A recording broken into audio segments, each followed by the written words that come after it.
All right, folks, let's talk about shrinking for a minute. Have you heard of shrinking? Ted Lasso was very successful. Some of the producers of Ted Lasso, like Bill Lawrence and Brett Goldstein, were like, what if Ted Lasso, but it's therapy?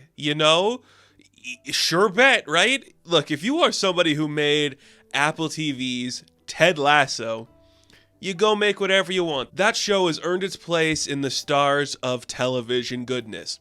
So I don't care. If you want to make something else, you go for it. You do it. This also just happens to be another passion project from Jason Segel. The guy who you probably know from that one TV show you watch and has been given a lot of other chances to be successful, but it's never really broken through to become the top seller of any real genre piece or movie. He had his Muppet passion project that was pretty okay, and then a couple smaller hits here and there. And then now this, here he is on television, shrinking, Ted Lasso, but it's for therapy. Okay, I don't really know how to process or really critique this show, because this is just, it's just fine. It's just easy, palatable. It doesn't take any risks. It's harmless. It's pleasant. It is as simple and easy as it could be, and it's really fun to watch. I laughed a lot watching this comedy because it hits the punch right when it needs to. It doesn't, try to do anything. It's just a simple, harmless story that knows exactly the joke that it's setting up, delivers it well, and then we just go about on our day. It's 10 episodes of, here's some funny stuff about adults and death and love, a big dramatic ending for each episode where a character has a dramatic thing happen. Reset next episode, we do that 10 times. Season 2 renewal. That's it. And I can't complain about that. If that's what you're doing, that's what you're doing. It's fine. This is kind of the story of Jason Segel's character who lost his wife a year prior, and he's finally looking to come out of his shell. He is a therapist, and he's trying to get more experimental with helping his patients. Now, I'm not a therapist, as you can tell.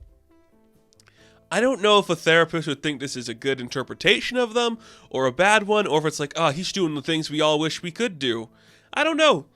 I'm just saying, he is pretty good at doing this kind of thing. The kind of self-loathing, kind of in control, needs to be loud when he wants to, so there's no real edge to it. You're like, yeah, this is fine. I get it. I know what's going on here. I don't hate that.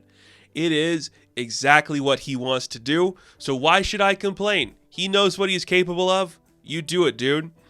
It is shot fine. It doesn't do anything like unique with its camera work or cinematography. It looks like it's just filmed in a nice, expensive area. That's great. The writing is good, The jokes land. I don't know if there's a joke that doesn't land. There are some jokes that feel, that's what we went for. Weird choice, but I don't hate it. It is kind of a lot of people talking and then people like reacting to stuff. And it's fine. It's serviceable. It is 18 plus because it is about it's like safe, sexual humor, if that makes sense. It doesn't do anything like garish or outlandish with the jokes. It's just harmless, straight-laced. This is a joke about a penis. This is a joke about boobies, And it works. I can't be mad at it for doing that because it got me. None more so than the biggest surprise of this show, Harrison fucking Ford. What is Harrison Ford doing on this show? He's in every episode, and I have never seen this 80-year-old man have more fun in his life. He is singing songs. He is setting up good punchlines. He is making love to pretty ladies. What is going on? What is this era of Harrison Ford where he comes to television on Apple TV to be an 80-year-old with Parkinson's who's a therapist who's having family troubles? What a specific thing he decided to do. His entire arc is just, I'm a guy who might die soon. Fuck it. And I'm like, I can't be mad at that. Again, nothing truly interesting with the humor, but it works, It's the safe bet. He's grouchy. He's the old guy. He doesn't like things. It's funny to see Harrison Ford doing something different than what we know him to do. So it's easy. The supporting cast, too, I gotta say, they're pretty good. You know, Jessica Williams, she's really fun. I think she's a talented woman, able to play off of Ford and Segel well, just command a room. She has a lot of stuff going on, more than you're really expecting, and that's kind of cool to see. We also see that Lukita Maxwell plays Segel's daughter, and it's the typical kind of like teenage thing. They do allow her to be like more mature than what you'd be expecting sometimes, so that's kind of good. But my breakout character, the character I like and the actor I like the most on the show, like my favorite character was Krista Miller's Liv, who is just, I can't explain this energy. It's just exactly what you want. A mom who's like, my kids are stupid, my husband sucks, I love them all, I die for my friends. I dig that energy, man. It was funny. Whatever she was doing, it worked for me. I can't complain about any of this.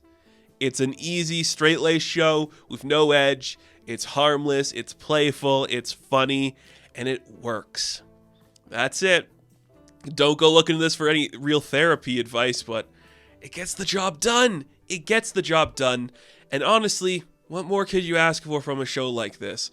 Don't go into this wanting it to change the way you think about therapy or your self-worth. It's just a goofy therapist played by the guy you know from that movie you might have liked, who's like, I'm a bad dad, but I'm getting better. He's got a best friend who's getting married. He's got a job with a grumpy old boss. His neighbor's a little too nosy, and everybody just likes each other. Everybody loves each other in the end. They might have some struggles at the end of an episode, but we start back up next week. Things are fine. It is easy as apple pie. I don't know. It is solid, serviceable. I would give it to anybody and say, enjoy this dish. You're not going to be upset by it. It's fast food. And sometimes you just want to eat some fast food. Cool show. Why is Harrison Ford here? Good for him. I just don't get it. So, Shrinking, Season 1. We're getting a second season.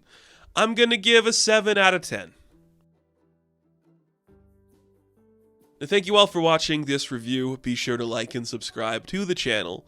As always, you can check me out on Instagram, TikTok, and Twitter, and I will catch you in the next one. Have fun, stay safe, good luck.